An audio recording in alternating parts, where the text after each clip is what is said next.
How should a speech be delivered? We maybe haven't thought about this as we've been preparing our introduction speeches, but it's something that we should think about and prepare for. And so in this video, we're going to talk about 4 different delivery styles, 1 specifically that we're looking for, and 3 that we maybe don't want to use.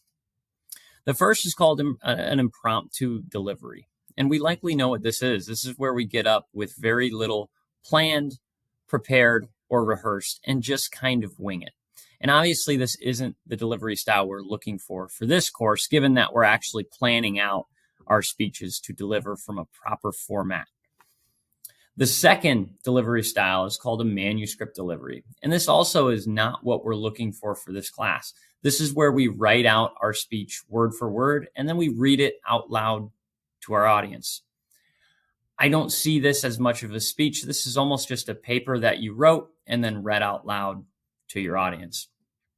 The third delivery style is just a memorized delivery.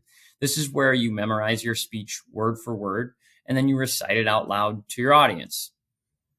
And you can do this, and it can be somewhat effective, but I caution you from doing it.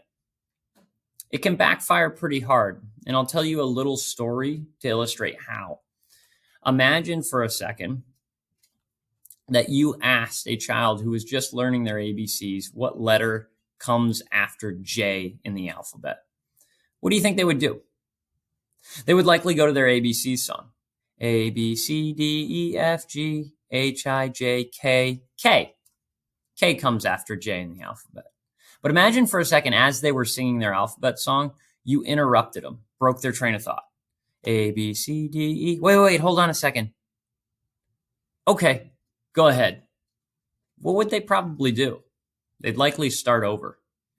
And this same concept applies to people who memorize their speeches word for word, specifically people who are new to public speaking. And I had somebody in one of my classes who did memorize their speech, and this actually happened to them. They got stuck.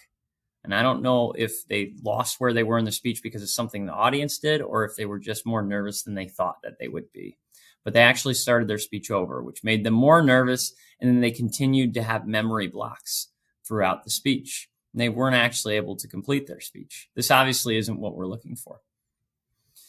All right, the fourth delivery style that we're going to talk about is called an extemporaneous delivery, and this is what we're looking for this class. What does this mean? Well, this is where you're delivering off of key notes at a somewhat conversational tone, but it's very clear you know the material very well, and that's coming through in your delivery. So this is somewhere between maybe a manuscript and memorized delivery with a more conversational tone. This is what we're looking for this course, for our introduction speech coming up, and for our informative speech and persuasive speeches that will be coming up later in the semester.